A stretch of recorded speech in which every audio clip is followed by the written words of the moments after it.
kami akan melakukan praktikum yaitu penyuntikan yang benar dengan limbah benar dan batuk bersin yang benar. Saya Kamila Harahap. Saya Daira Yunanda Putri. Saksikan video kami. 3. Selamat pagi Ibu.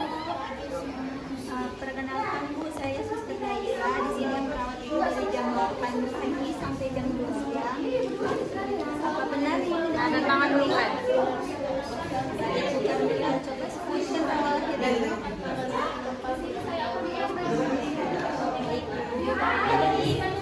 Kedatangan saya di sini itu ingin mengajarkan Ibu tentang cara melakukan praktik ya Ibu. Bersih ya. Baik, kita praktekkan ya Ibu. Yang cara yang pertama batukkan Ibu. Bisa digunakan dengan yang bersih dengan batu. Ya, seperti itu ya Bu. Jadi kalau itu batu. Dan cara yang kedua ini bisa menggunakan pada saat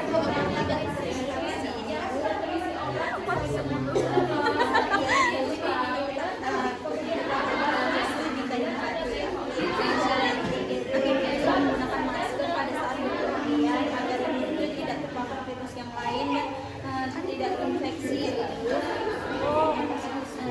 Jadi kalau Ibu berhenti atau akan masker sekian situ aja yang bisa Ibu lakukan.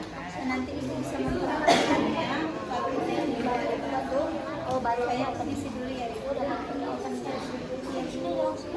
Sekian video dari kami, semoga bermanfaat. Terima kasih.